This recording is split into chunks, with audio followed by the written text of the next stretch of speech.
श्री गणेशाय नमः। अथ श्री दशरथ कृतं शनि स्तोत्र विनियोगः। ओम अस्य श्री शनैश्चर स्तोत्रस्य दशरथ ऋषिः शनैश्चरो देवता त्रिष्टुप् छन्दः शनैश्चर प्रीत्यर्थं जपे विनियोगः।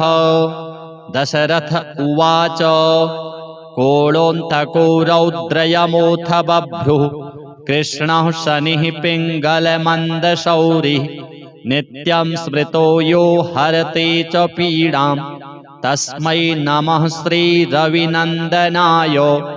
सुरासुराः किं पुरुषोरगेन्द्रा गन्धर्वविद्याधरपन्नगाश्च पीड्यन्ति सर्वे विषमस्थितेन तस्मै नमः श्रीरविनन्दनाय। नरा नरेन्द्राः पशवो मृगेन्द्रा वन्याश्च ये कीटपतङ्गभृङ्गाः पीड्यन्ति सर्वे विषमस्थितेन तस्मै नमः श्रीरविनन्दनाय।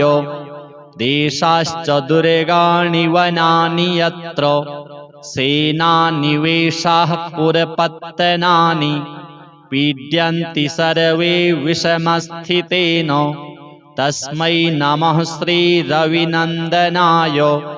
तिलैर्यवैर्माशगुडान्नदानैर्लोहेन नीलाम्बरदानतो वा प्रीणाति मन्त्रैर्निजवासरे च तस्मै नमः श्रीरविनन्दनाय। प्रयागकूले यमुनातटे च सरस्वती पुण्यजले गुहायां यो योगिनां ध्यानगतोऽपि सूक्ष्मस्तस्मै नमः श्रीरविनन्दनाय। अन्यप्रदेशात् स्वगृहं प्रविष्टस्तदीयवारे स नरः सुखी स्यात् गृहात् गतो यो न पुनः प्रयाति तस्मै नमः श्रीरविनन्दनाय।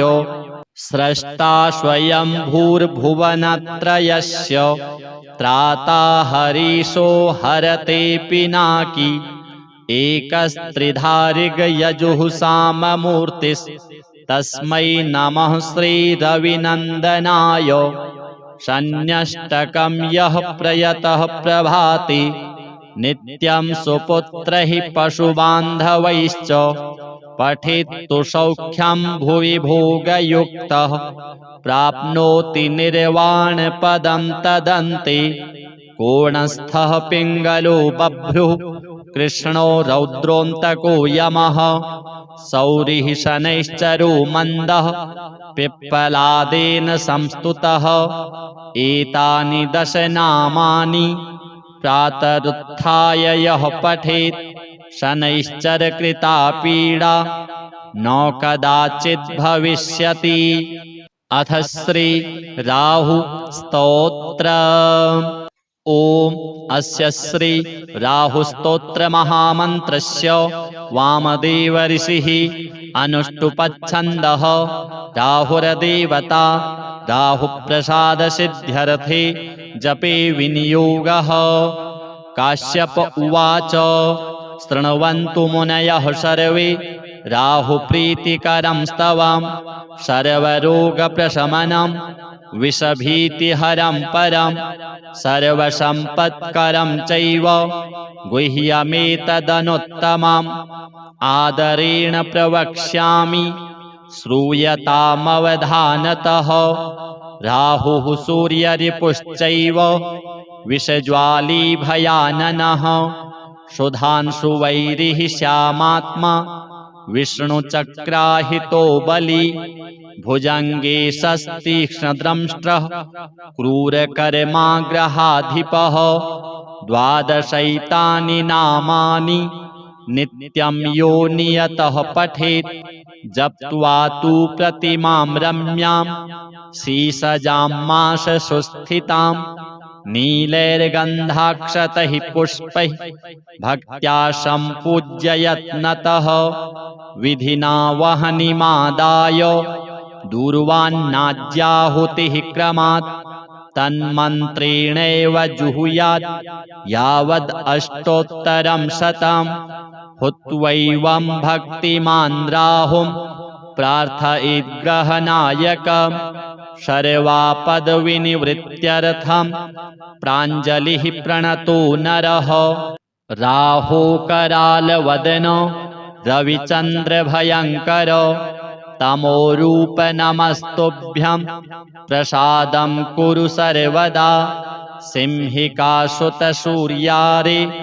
सिद्धगन्धर्वपूजित सिंहवाहनमस्तुभ्यं सर्वान् रोगान् निवारय कृपाणफलकाहस्त त्रिशूलिन्वरदायक गरलातिगरालास्य गदान्मे नाशयाखिलान् स्वरभानो सर्पवदन सुधाकरविमर्दन सुरासुरवरस्तुत्य सर्वदा त्वं प्रसीद मे इति सम्प्रार्थितो राहुः दुष्टस्थानगतोऽपि वा सुप्रीतो जायते तस्य सर्वान् रोगान् विनाशयेत् विषान्नो जायते भीतिः महारोगस्य का कथा सर्वान् कामान् वाप्नोति नष्टं राज्यमवाप्नुयात् एवं पठेदनुदिनं स्तवराजमेतं मर्त्यः प्रसन्नहृदयो विजितेन्द्रियो यः आरोग्यमायुरतुलं लभते सुपुत्रान् सर्वे ग्रहा विषमगाः सुरतिप्रसन्नाः अथ श्री केतु स्तोत्रम्। ओम अस्य श्री केतुस्तोत्र महामन्त्रस्य वामदेव ऋषिः अनुष्टुप्छन्दः केतुर्देवता केतुप्रसादसिद्ध्यर्थे जपे विनियोगः। गौतम उवाच मुनीन्द्रसूत तत्त्वज्ञ सर्वशास्त्रविशारद सर्वरोगहरं ब्रूहि केतोः स्तोत्रमनुत्तमम्।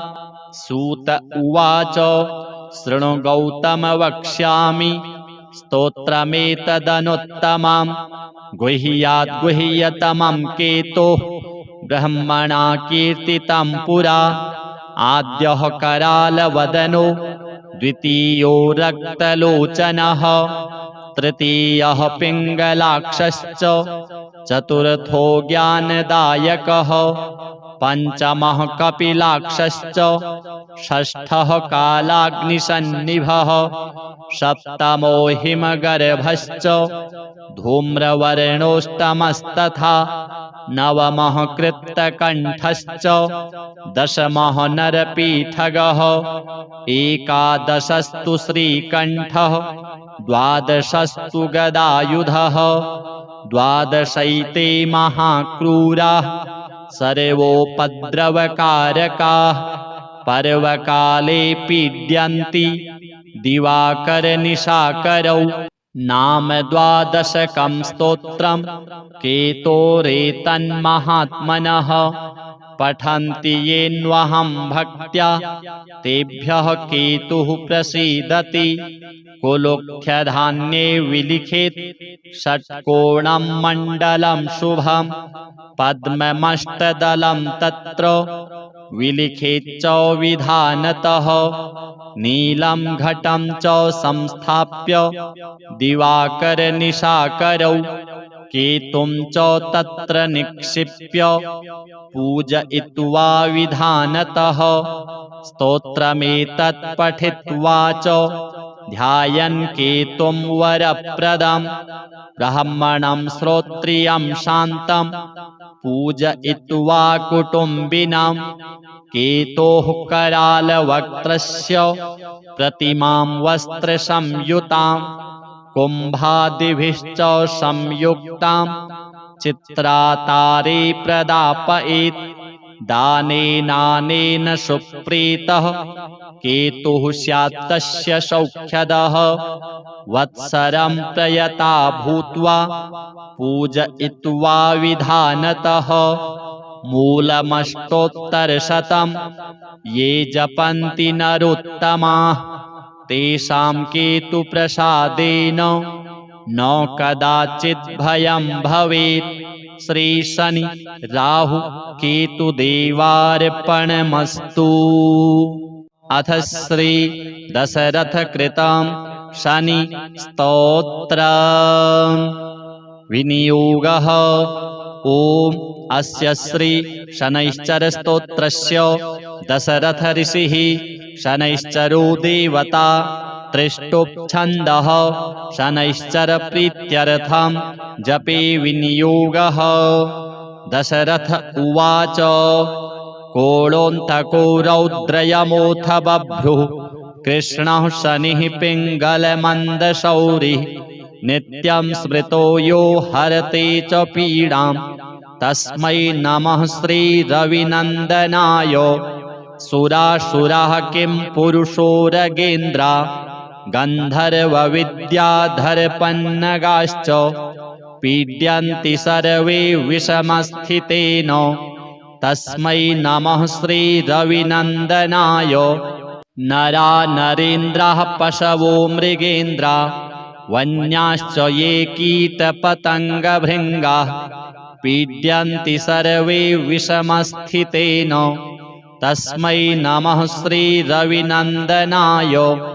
देशाश्च दुर्गाणि वनानि यत्र सेनानिवेशाः पुरपत्तनानि पीड्यन्ति सर्वे विषमस्थितेन तस्मै नमः श्रीरविनन्दनाय। तिलैर्यवैर्माशगुडान्नदानैर्लोहेन नीलाम्बरदानतो वा प्रीणाति मन्त्रैर्निजवासरे च तस्मै नमः श्रीरविनन्दनाय।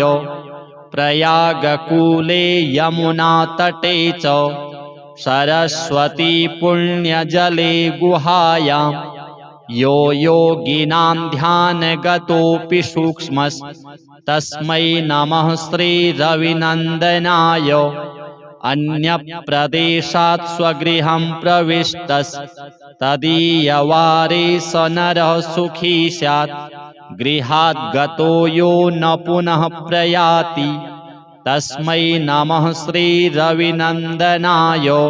स्रष्टा स्वयं भूर्भुवनत्रयस्य त्राता हरीशो हरते पिनाकी एकस्त्रिधारिगयजुः साममूर्तिस्तस्मै नमः श्रीरविनन्दनाय। शन्यष्टकं यः प्रयतः प्रभाते नित्यं सुपुत्रैः पशुबान्धवैश्च पठेत्तु सौख्यं भुवि भोगयुक्तः प्राप्नोति निर्वाणपदं तदन्ते। कोणस्थः पिङ्गलो बभ्रुः कृष्णो रौद्रोऽन्तको यमः सौरिः शनैश्चरो मन्दः पिप्पलादेन संस्तुतः। एतानि दश नामानि प्रातरुत्थाय यः पठेत् शनैश्चरकृता पीडा न कदाचित् भविष्यति। अथ श्री राहु स्तोत्र। ओम अस्य श्री राहुस्तोत्र महामन्त्रस्य वामदेव ऋषिः अनुष्टुप्-छन्दः राहुर्देवता राहुप्रसादसिद्ध्यर्थे जपे विनियोगः। काश्यप उवाच शृण्वन्तु मुनयः सर्वे राहुप्रीतिकरं स्तवं सर्वरोगप्रशमनं विषभीतिहरं परं सर्वसम्पत्करं चैव गुह्यमेतदनुत्तमम् आदरेण प्रवक्ष्यामि श्रूयतामवधानतः। राहुः सूर्यरिपुश्चैव विषज्वाली भयाननः सुधांशुवैरिः श्यामात्मा विष्णुचक्राहितो बली भुजङ्गेशस्तीक्ष्णद्रंष्ट्रः क्रूरकर्माग्रहाधिपः द्वादशैतानि नामानि नित्यं यो नियतः पठेत् जप्त्वा तु प्रतिमां रम्यां शीसजां माशसुस्थितां नीलैर्गन्धाक्षतैः पुष्पैः भक्त्या सम्पूज्य यत्नतः विधिना वह्निमादाय दूर्वान्नाज्याहुतिः क्रमात् तन्मन्त्रेणैव जुहुयात् यावद् अष्टोत्तरं शतं हुत्वैवं भक्तिमान् राहुं प्रार्थयेद्ग्रहनायकं सर्वापदविनिवृत्त्यर्थं प्राञ्जलिः प्रणतो नरः राहुकरालवदनो रविचन्द्रभयङ्कर तमोरूप नमस्तुभ्यं प्रसादं कुरु सर्वदा सिंहिकासुतसूर्यारे सिद्धगन्धर्वपूजित सिंहवाहनमस्तुभ्यं सर्वान् रोगान् निवारय कृपाणफलकाहस्त त्रिशूलिन्वरदायक गरलातिगरालास्य गदान्मे नाशयाखिलान् स्वरभानो सर्पवदनो सुधाकरविमर्दन सुरासुरवरस्तुत्य सर्वदा त्वं प्रसीद मे इति सम्प्रार्थितो राहुः दुष्टस्थानगतोऽपि वा सुप्रीतो जायते तस्य सर्वान् रोगान् विनाशयेत् विषान्नो जायते भीतिः महारोगस्य का कथा सर्वान् कामान् वाप्नोति नष्टं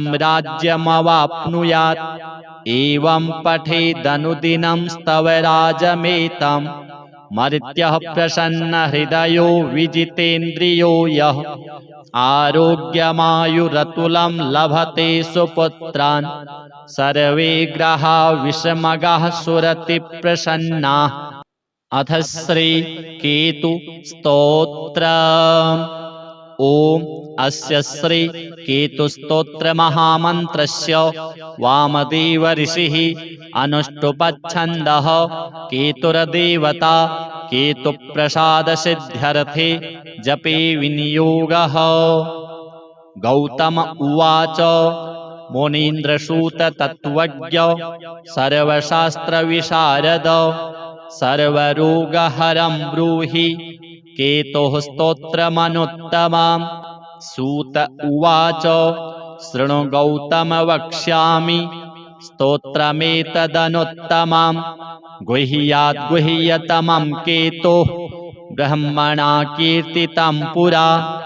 आद्यः करालवदनो द्वितीयो रक्तलोचनः तृतीयः पिङ्गलाक्षश्च चतुर्थो ज्ञानदायकः पञ्चमः कपिलाक्षश्च षष्ठः कालाग्निसन्निभः सप्तमो हिमगर्भश्च धूम्रवर्णोष्टमस्तथा नवमः कृत्तकण्ठश्च दशमः नरपीठगः एकादशस्तु श्रीकण्ठः द्वादशस्तु गदायुधः द्वादशैते महाक्रूराः सर्वोपद्रवकारकाः पर्वकाले पीड्यन्ति दिवाकरनिशाकरौ। नाम द्वादशकं स्तोत्रं केतोरेतन्महात्मनः पठन्ति येन्वहं भक्त्या तेभ्यः केतुः प्रसीदति। कुलुख्यधान्ये विलिखेत् षट्कोणं मण्डलं शुभं पद्ममष्टदलं तत्र विलिखेत् च विधानतः नीलं घटं च संस्थाप्य दिवाकरनिशाकरौ केतुं च तत्र निक्षिप्य पूजयित्वा विधानतः स्तोत्रमेतत् पठित्वा च ध्यायन् केतुं वरप्रदं ब्राह्मणं श्रोत्रियं शान्तं पूजयित्वा कुटुम्बिनां केतोः करालवक्त्रस्य प्रतिमां वस्त्रसंयुतां कुम्भादिभिश्च संयुक्तां चित्रातारे प्रदापयेत्। दानेनानेन सुप्रीतः केतुः स्यात् तस्य सौख्यदः। वत्सरं प्रयता भूत्वा पूजयित्वा विधानतः मूलमष्टोत्तरशतं ये जपन्ति नरोत्तमाः तेषां केतुप्रसादेन न कदाचित् भयं भवेत्। श्री शनि राहु केतुदेवार्पणमस्तु। अथ श्री दशरथ कृतं शनि स्तोत्रम्। विनियोगः। ओम अस्य श्री शनैश्चर स्तोत्रस्य दशरथ ऋषिः शनैश्चरो देवता त्रिष्टुप् छन्दः शनैश्चर प्रीत्यर्थं जपे विनियोगः। दशरथ उवाच कोलोऽन्तको रौद्रयमोऽथ बभ्रुः कृष्णः शनिः पिङ्गलमन्दशौरिः नित्यं स्मृतो यो हरते च पीडां तस्मै नमः श्रीरविनन्दनाय। सुरासुराः किं पुरुषोरगेन्द्रा गन्धर्वविद्याधरपन्नगाश्च पीड्यन्ति सर्वे विषमस्थितेन तस्मै नमः श्रीरविनन्दनाय। नरा नरेन्द्राः पशवो मृगेन्द्रा वन्याश्च ये कीटपतङ्गभृङ्गाः पीड्यन्ति सर्वे विषमस्थितेन तस्मै नमः श्रीरविनन्दनाय। देशाश्च दुर्गाणि वनानि यत्र सेनानिवेशाः पुरपत्तनानि पीड्यन्ति सर्वे विषमस्थितेन तस्मै नमः श्रीरविनन्दनाय। तिलैर्यवैर्माशगुडान्नदानैर्लोहेन नीलाम्बरदानतो वा प्रीणाति मन्त्रैर्निजवासरे च तस्मै नमः श्रीरविनन्दनाय। प्रयागकूले यमुनातटे च सरस्वती पुण्यजले गुहायां यो योगिनां ध्यानगतोऽपि सूक्ष्मस्तस्मै नमः श्रीरविनन्दनाय। अन्यप्रदेशात् स्वगृहं प्रविष्टस्तदीयवारे स नरः सुखी स्यात् गृहात् गतो यो न पुनः प्रयाति तस्मै नमः श्रीरविनन्दनाय।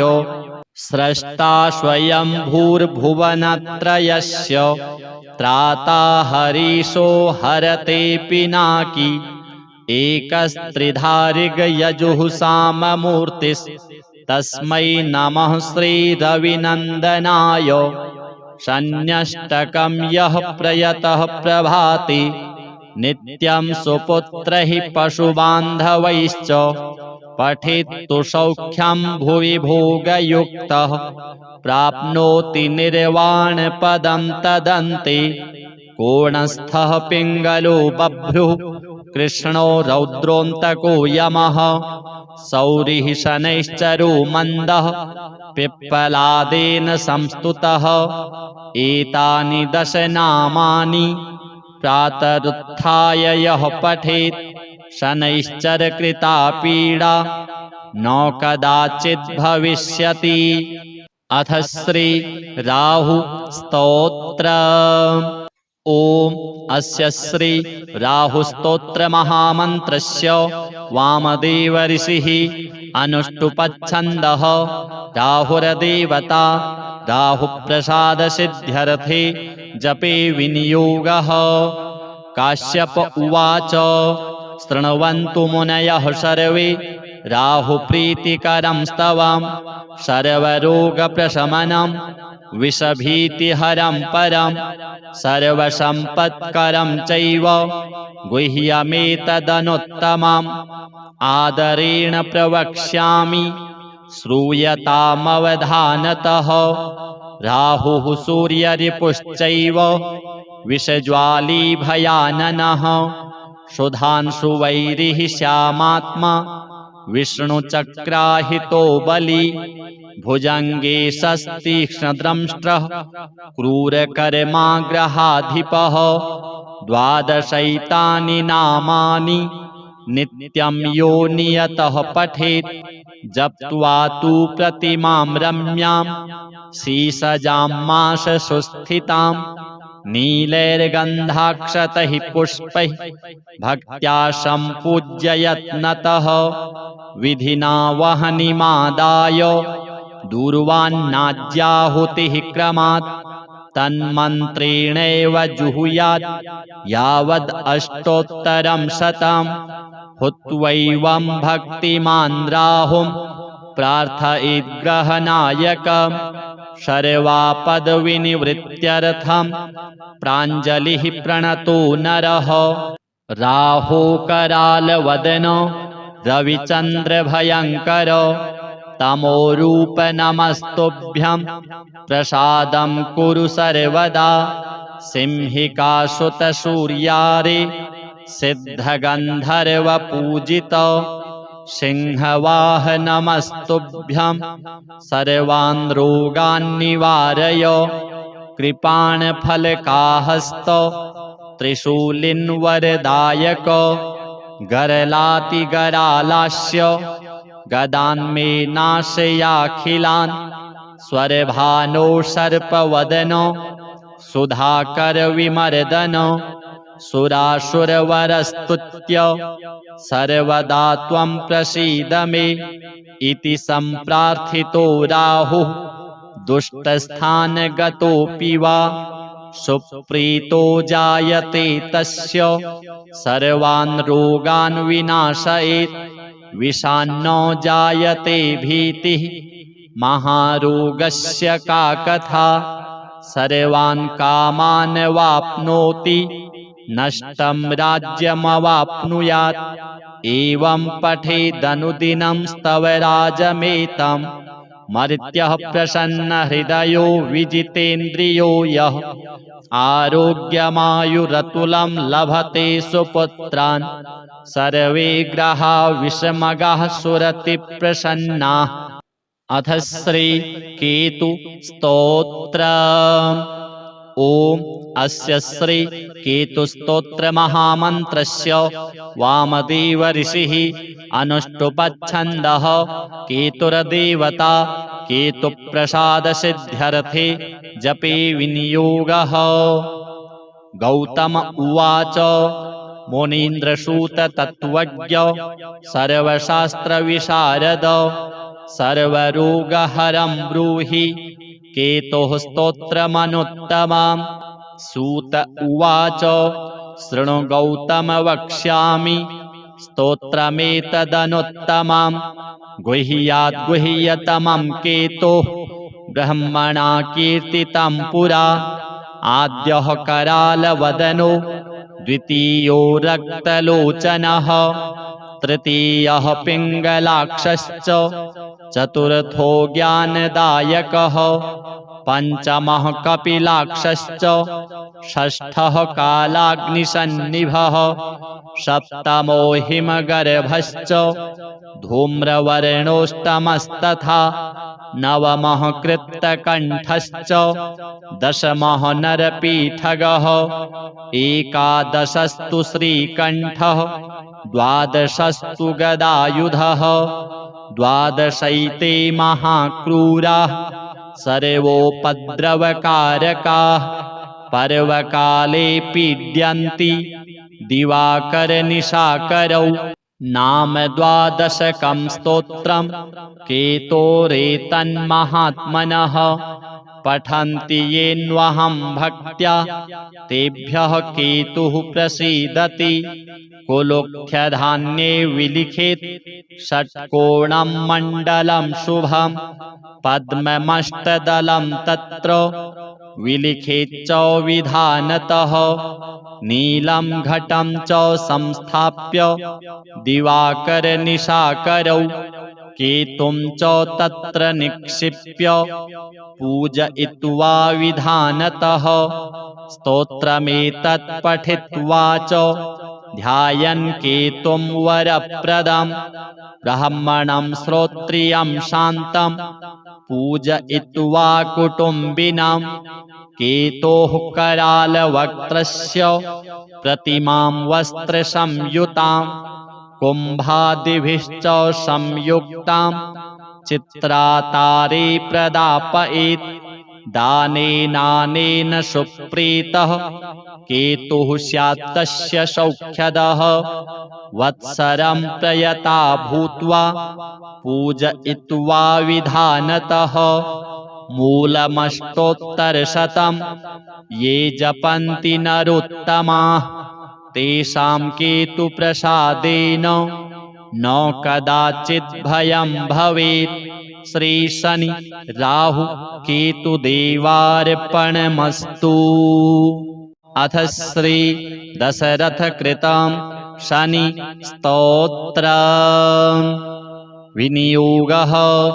ओम अस्य श्री शनैश्चर स्तोत्रस्य दशरथ ऋषिः शनैश्चरो देवता त्रिष्टुप् छन्दः शनैश्चर प्रीत्यर्थं जपे विनियोगः। दशरथ उवाच कोळोऽन्तको रौद्रयमोऽथ बभ्रुः कृष्णः शनिः पिङ्गलमन्दशौरिः नित्यं स्मृतो यो हरते च पीडां तस्मै नमः श्रीरविनन्दनाय। सुरासुराः किं पुरुषोरगेन्द्रा गन्धर्वविद्याधरपन्नगाश्च पीड्यन्ति सर्वे विषमस्थितेन तस्मै नमः श्रीरविनन्दनाय। नरा नरेन्द्राः पशवो मृगेन्द्रा वन्याश्च ये कीटपतङ्गभृङ्गाः पीड्यन्ति सर्वे विषमस्थितेन तस्मै नमः श्रीरविनन्दनाय। देशाश्च दुर्गाणि वनानि यत्र सेनानिवेशाः पुरपत्तनानि पीड्यन्ति सर्वे विषमस्थितेन तस्मै नमः श्रीरविनन्दनाय। तिलैर्यवैर्माशगुडान्नदानैर्लोहेन नीलाम्बरदानतो वा प्रीणाति मन्त्रैर्निजवासरे च तस्मै नमः श्रीरविनन्दनाय। प्रयागकूले यमुनातटे च सरस्वती पुण्यजले गुहायां यो योगिनां ध्यानगतोऽपि सूक्ष्मस्तस्मै नमः श्रीरविनन्दनाय। अन्यप्रदेशात् स्वगृहं प्रविष्टस्तदीयवारे स नरः सुखी स्यात् गृहात् गतो यो न पुनः प्रयाति तस्मै नमः श्रीरविनन्दनाय। स्रष्टा स्वयंभूर्भुवनत्रयस्य त्राता हरीशो हरते पिनाकी एकस्त्रिधारिगयजुः साममूर्तिस्तस्मै नमः श्रीरविनन्दनाय। शन्यष्टकं यः प्रयतः प्रभाते नित्यं सुपुत्रैः पशुबान्धवैश्च पठेत्तु सौख्यं भुवि भोगयुक्तः प्राप्नोति निर्वाणपदं तदन्ते। कोणस्थः पिङ्गलो बभ्रुः कृष्णो रौद्रोऽन्तको यमः सौरिः शनैश्चरो मन्दः पिप्पलादेन संस्तुतः। एतानि दश नामानि प्रातरुत्थाय यः पठेत् शनैश्चर कृता पीडा न कदाचित् भविष्यति। अथ श्री राहु स्तोत्र। ओम अस्य श्री राहु स्तोत्र महामन्त्रस्य वामदेव ऋषिः अनुष्टुपच्छन्दः राहुर्देवता राहुप्रसाद सिद्ध्यर्थे जपे विनियोगः। काश्यप उवाच शृण्वन्तु मुनयः सर्वे राहुप्रीतिकरं स्तवम् सर्वरोगप्रशमनं विषभीतिहरं परं सर्वसम्पत्करं चैव गुह्यमेतदनुत्तमम् आदरेण प्रवक्ष्यामि श्रूयतामवधानतः राहुः सूर्यरिपुश्चैव विषज्वाली भयाननः सुधांशुवैरिः श्यामात्मा विष्णुचक्राहितो बली भुजङ्गे शस्तीक्ष्णद्रंष्ट्रः क्रूरकर्माग्रहाधिपः द्वादशैतानि नामानि नित्यं यो नियतः पठेत् जप्त्वा तु प्रतिमां रम्यां शीसजां माशसुस्थितां नीलैर्गन्धाक्षतैः पुष्पैः भक्त्या सम्पूज्य यत्नतः विधिना वह्निमादाय दूर्वान्नाज्याहुतिः क्रमात् तन्मन्त्रेणैव जुहुयात् यावद् अष्टोत्तरं शतं हुत्वैवं भक्तिमान् राहुं प्रार्थयेद्ग्रहनायकम् सर्वापदविनिवृत्त्यर्थं प्राञ्जलिः प्रणतो नरः राहुकरालवदनो रविचन्द्रभयङ्कर तमोरूप नमस्तुभ्यं प्रसादं कुरु सर्वदा सिंहिकासुतसूर्यारे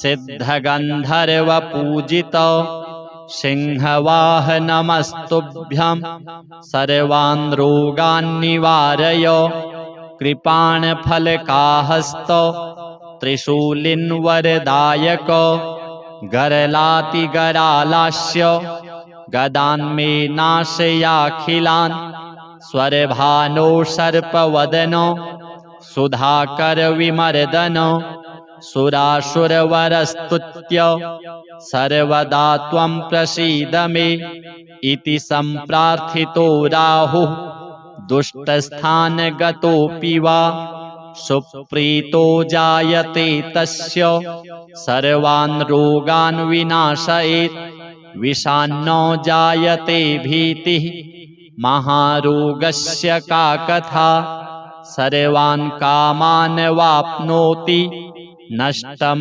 राज्यमवाप्नुयात् एवं पठेदनुदिनं स्तवराजमेतं मर्त्यः प्रसन्नहृदयो विजितेन्द्रियो यः आरोग्यमायुरतुलं लभते सुपुत्रान् सर्वे ग्रहा विषमगाः सुरतिप्रसन्नाः अथ श्री केतु स्तोत्र ओम अस्य श्री केतुस्तोत्र महामन्त्रस्य वामदेव ऋषिः अनुष्टुपच्छन्दः केतुर्देवता केतुप्रसादसिद्ध्यर्थे जपे विनियोगः।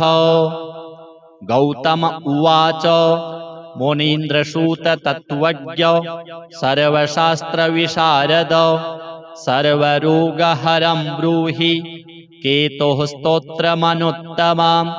सूत उवाच शृणु गौतम वक्ष्यामि स्तोत्रमेतदनुत्तमम् गुह्याद्गुह्यतमं केतोः ब्रह्मणा कीर्तितं पुरा।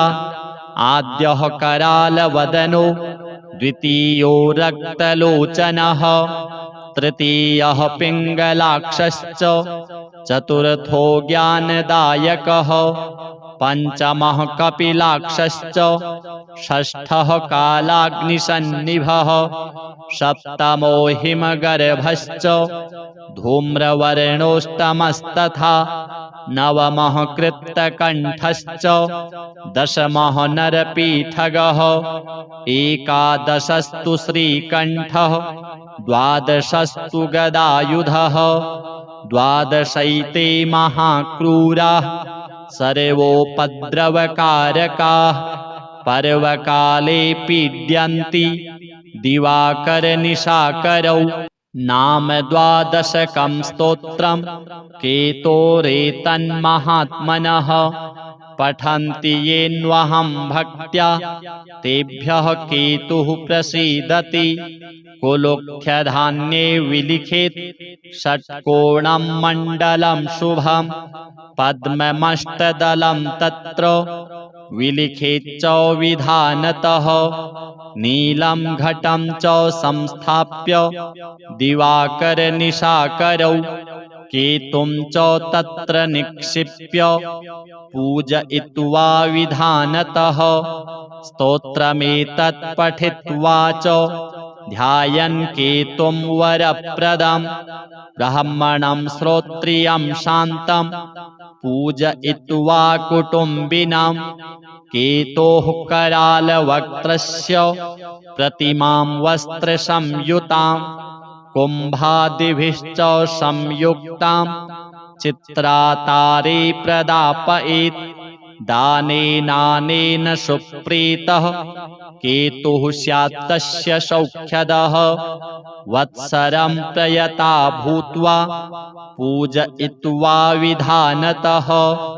मूलमष्टोत्तरशतं ये जपन्ति नरोत्तमाः तेषां केतुप्रसादेन न कदाचित् भयं भवेत्। श्री शनि राहु केतुदेवार्पणमस्तु। अथ श्री दशरथकृतं शनि स्तोत्रम्। विनियोगः। ॐ अस्य श्री शनैश्चर स्तोत्रस्य दशरथ ऋषिः शनैश्चरो देवता त्रिष्टुप्-छन्दः शनैश्चर प्रीत्यर्थं जपे विनियोगः। दशरथ उवाच कोणोऽन्तको रौद्रयमोऽथ बभ्रुः कृष्णः शनिः पिङ्गलमन्दशौरिः नित्यं स्मृतो यो हरते च पीडां तस्मै नमः श्रीरविनन्दनाय। सुरासुराः किं पुरुषोरगेन्द्रा गन्धर्वविद्याधरपन्नगाश्च पीड्यन्ति सर्वे विषमस्थितेन तस्मै नमः श्रीरविनन्दनाय। नरा नरेन्द्राः पशवो मृगेन्द्रा वन्याश्च ये कीटपतङ्गभृङ्गाः पीड्यन्ति सर्वे विषमस्थितेन तस्मै नमः श्रीरविनन्दनाय। देशाश्च दुर्गाणि वनानि यत्र सेनानिवेशाः पुरपत्तनानि पीड्यन्ति सर्वे विषमस्थितेन तस्मै नमः श्रीरविनन्दनाय। तिलैर्यवैर्माशगुडान्नदानैर्लोहेन नीलाम्बरदानतो वा प्रीणाति मन्त्रैर्निजवासरे च तस्मै नमः श्रीरविनन्दनाय। प्रयागकूले यमुनातटे च सरस्वती पुण्यजले गुहायां यो योगिनां ध्यानगतोऽपि सूक्ष्मस्तस्मै नमः श्रीरविनन्दनाय। अन्यप्रदेशात् स्वगृहं प्रविष्टस्तदीयवारे स नरः सुखी स्यात् गृहात् गतो यो न पुनः प्रयाति तस्मै नमः श्रीरविनन्दनाय। स्रष्टा स्वयं भूर्भुवनत्रयस्य त्राता हरीशो हरते पिनाकी एकस्त्रिधारिगयजुः साममूर्तिस्तस्मै नमः श्रीरविनन्दनाय। शन्यष्टकं यः प्रयतः प्रभाति नित्यं सुपुत्रैः पशुबान्धवैश्च पठेत्तु सौख्यं भुवि भोगयुक्तः प्राप्नोति निर्वाणपदं तदन्ते। कोणस्थः पिङ्गलो बभ्रुः कृष्णो रौद्रोऽन्तको यमः सौरिः शनैश्चरो मन्दः पिप्पलादेन संस्तुतः। एतानि दश नामानि प्रातरुत्थाय यः पठेत् शनैश्चरकृता पीडा न कदाचित् भविष्यति। अथ श्री राहु स्तोत्र। ओम अस्य श्री राहु स्तोत्र महामन्त्रस्य वामदेव ऋषिः अनुष्टुप्छन्दः राहुर्देवता राहुप्रसाद सिद्ध्यर्थे जपे विनियोगः।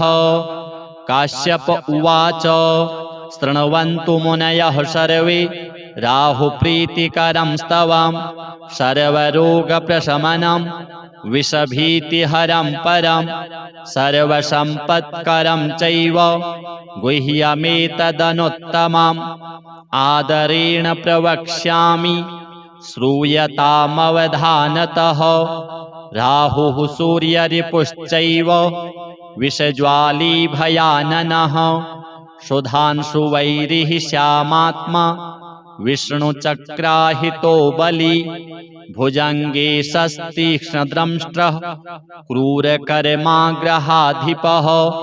द्वादशैतानि नामानि नित्यं यो नियतः पठेत् जप्त्वा तु प्रतिमां रम्यां शीसजां माशसुस्थितां नीलैर्गन्धाक्षतैः पुष्पैः भक्त्या सम्पूज्य यत्नतः विधिना वह्निमादाय दूर्वान्नाज्याहुतिः क्रमात् तन्मन्त्रेणैव जुहुयात् यावद् अष्टोत्तरं शतं हुत्वैवं भक्तिमान् राहुं प्रार्थयेद्ग्रहनायकम् सर्वापदविनिवृत्त्यर्थं प्राञ्जलिः प्रणतो नरः।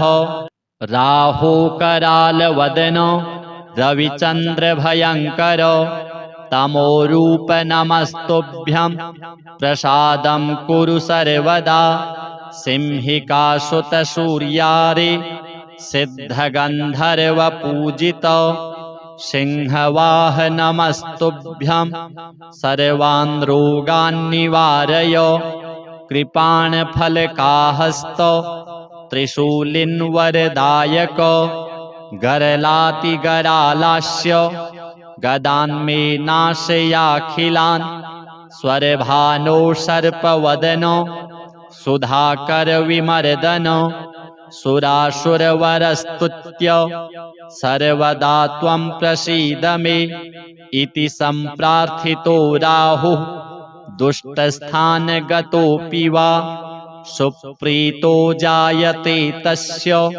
सर्वान् रोगान् विनाशयेत् विषान्नो जायते भीतिः महारोगस्य का कथा सर्वान् कामान् वाप्नोति नष्टं राज्यमवाप्नुयात् एवं पठेदनुदिनं स्तवराजमेतं मर्त्यः प्रसन्नहृदयो विजितेन्द्रियो यः आरोग्यमायुरतुलं लभते सुपुत्रान् सर्वे ग्रहा विषमगाः सुरतिप्रसन्नाः।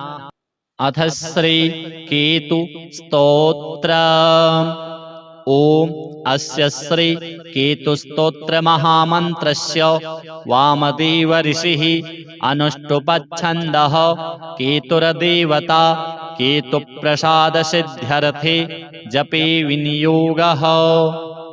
गौतम उवाच मुनीन्द्रसूत तत्त्वज्ञ सर्वशास्त्रविशारद सर्वरोगहरं ब्रूहि केतोः स्तोत्रमनुत्तमम्।